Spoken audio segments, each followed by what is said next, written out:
Hello दोस्तों, आप देख रहे हैं इन्वेस्टमेंट मंत्रा और मेरा नाम है केवल जेठी। दोस्तों, आज के वीडियो में हम common stock and uncommon profit book के सेकंड लेसन के बारे में चर्चा करेंगे। इससे पहले भी हमने लेसन 1 पे डिटेल में वीडियो बनाया है, तो अगर आपने वो वीडियो न देखा हो तो उस वीडियो की लिंक डिस्क्रिप्शन में दी गई है, वो वीडियो आप जरूर देखिए। और आज के वीडियो में हम व्हाट टू बाय चैप्टर के लेसन 2 के बारे में डिटेल में जानकारी प्राप्त करेंगे। इस लेसन में ऑथर ने क्या समझाया है उसके बारे में चर्चा करेंगे और कैसे करंट मार्केट में आप इसको समझ सकते हैं। कुछ एग्जाम्पल के माध्यम से भी हम इसके बारे में चर्चा करेंगे। और अगर आप लॉन्ग टर्म के इन्वेस्टर हैं तो आपको इस लेसन को समझना बहुत ही जरूरी है, तो इस वीडियो को आप पूरा देखिएगा और ज्यादा से ज्यादा लोगों तक इस वीडियो को आप शेयर भी कीजिएगा।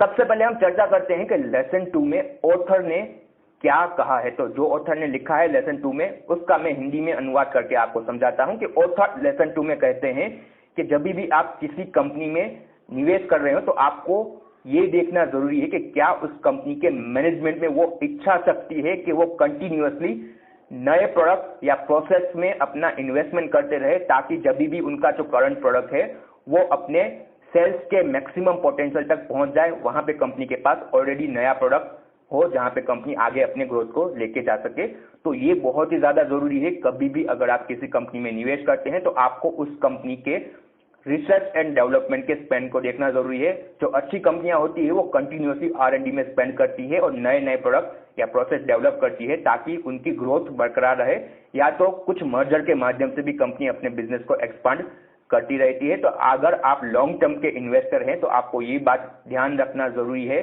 कि कोई भी कंपनी सिंगल प्रोडक्ट से लंबे अवधि के लिए ग्रोथ नहीं दिखा सकती है। अच्छी कंपनियां साल दर साल अपने बिजनेस लाइन में नए नए प्रोडक्ट लाइन ऐड करती जाती है या अपने प्रोसेस को इंप्रूव करती है इनोवेटिव प्रोसेस के माध्यम से और कस्टमर प्रेफरेंस के माध्यम से। हर कंपनी को चेंज लाना पड़ता है अपने बिजनेस में, और जो कंपनी अपने बिजनेस को चेंज नहीं करती है वह कंपनी मार्केट में टिक नहीं पाती है। तो जो बड़ी बड़ी कंपनियां आप देखते हैं मार्केट के अंदर जो 100 साल से मार्केट में बिजनेस कर रही है, वो इनोवेटिव कंपनियां होती है।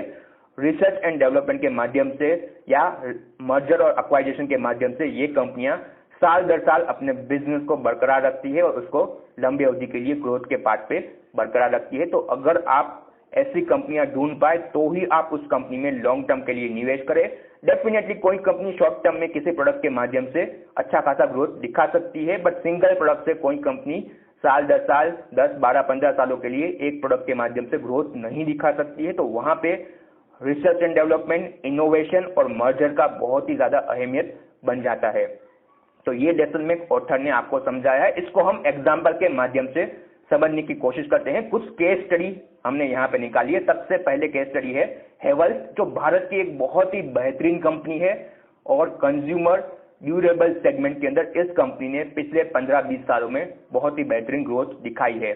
एक समय पे एक वायर बनाने वाली कंपनी हुआ करती थी हेवल्स, और आज एक बहुत ही डाइवर्सिफाइड कंपनी बन चुकी है। आप यहाँ पे देख रहे हैं कई सालों में कंपनी ने कई प्रकार के नए नए प्रोडक्ट अपने पोर्टफोलियो में ऐड किए हैं ताकि कंपनी की ग्रोथ बरकरार रही है। 2012 में कंपनी ने वाटर हीटर सेगमेंट अपने प्रोडक्ट पोर्टफोलियो में ऐड किया। 2013 में कंपनी ने कई प्रकार के डोमेस्टिक अप्लायंसेस अपने प्रोडक्ट पोर्टफोलियो में ऐड किए। 2016 में एयर कूलर का बिजनेस कंपनी ने ऐड किया।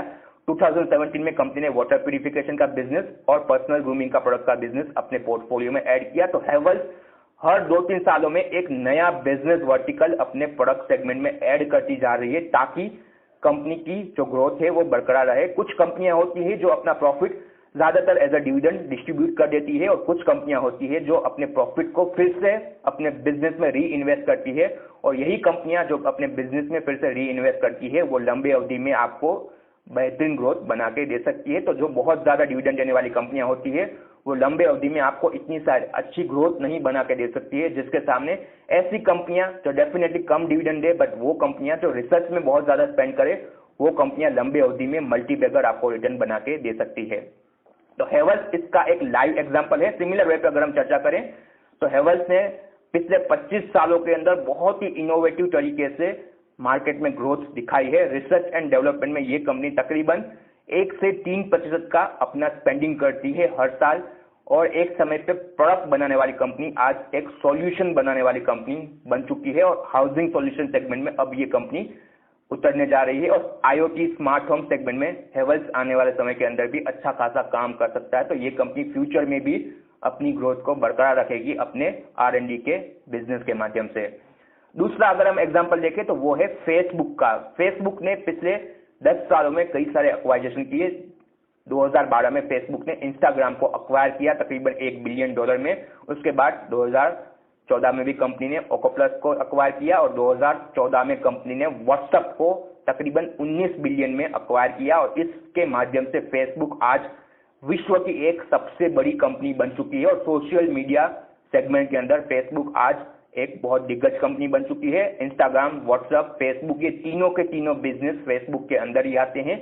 तो इस कंपनी ने अपने प्रॉफिट को री इन्वेस्ट किया, मर्जर के माध्यम से कंपनी सिमिलर टाइप के बिजनेस अक्वायर करती गई और आज ये कंपनी एक दिग्गज कंपनी बन चुकी है और आगे भी ये कंपनी कंटिन्यूसली नए नए बिजनेस अक्वायर करती जाएगी। रिसेंटली ही कंपनी ने भारत के जियो में भी निवेश किया है। तो ये भी कंपनी का एक बिजनेस एक्सपांशन ही है कि कंपनी भारत के मार्केट में एक्सपांड करने के लिए भारत की दिग्गज कंपनियों के साथ मर्जर कर रही है और वहां पे भी फ्यूचर में ये कंपनी अपनी ग्रोथ को आगे बढ़ाती रहेगी ऐसे एक्वाइजेशन के माध्यम से। तीसरा अगर हम एग्जांपल समझे तो वो है आईटीसी का। 100 साल के अंदर इस कंपनी ने अपने बिजनेस को बहुत ही बेहतरीन तरीके से री इनोवेट किया है। 1910 में कंपनी का गठन हुआ था, सिर्फ एज अ टम्बेको कंपनी हुआ करती थी आईटीसी। उसके बाद 1975 में आईटीसी ने होटल बिजनेस में अपना बिजनेस एक्सपांड किया। उसके बाद कंपनी ने पेपर सेगमेंट में भी अपना बिजनेस एक्सपांड किया 1980 में। उसके बाद 2000 साल में कंपनी ने ई चौपाल से एग्री बिजनेस में अपना बिजनेस एक्सपांड किया। उसके बाद 2001 में आईटीसी एफएमसीजी बिजनेस के अंदर एंटर हुई। 2005 में कंपनी ने पर्सनल केयर सेगमेंट को अपने एफएमसीजी बिजनेस में ऐड किया और ऐसे ही ये कंपनी हर 5-6 साल में एक नए बिजनेस वर्टिकल में अपना बिजनेस एक्सपांड करती जा रही है और इस प्रकार से आईटीसी जैसी कंपनियां 100 सालों तक अपने बिजनेस को और अपने ग्रोथ को बरकरार रखी है, क्योंकि ये कंपनियां अपने जो प्रॉफिट है उसको री इन्वेस्ट करती है अलग अलग बिजनेस के अंदर।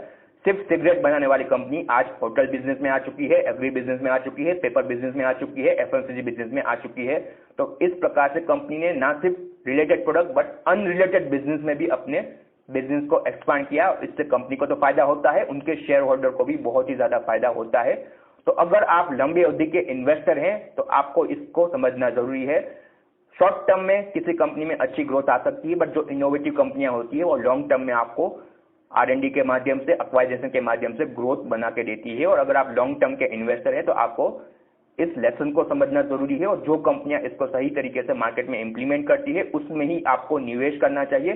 तो कभी भी आप निवेश करें उससे पहले इस बात का ध्यान रखें कि आपकी जो कंपनी है वो किस प्रकार का R&D में स्पेंड कर रही है, उनके मैनेजमेंट का क्या विजन है, और उसके बाद ही आप निवेश करें। और इस बुक को भी आप जरूर पढ़िए। बुक की लिंक हमने डिस्क्रिप्शन में दी है, उस बुक को आप खरीदिए या ऑनलाइन भी आप इस बुक को पढ़ सकते हैं, ई बुक को भी आप पढ़ सकते हैं। बट डेफिनेटली एक बहुत ही बेहतरीन बुक है, common stock and uncommon profit. तो इस बुक को आप पढ़ना मत भूलिएगा।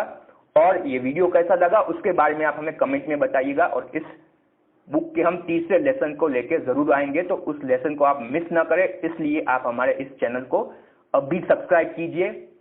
और वीडियो अच्छा लगा तो इसको एक लाइक दीजिएगा और चैनल को सब्सक्राइब करना, और कमेंट में आप बताइएगा हमें कि ये वीडियो आपको कैसा लगा। Thank you for watching.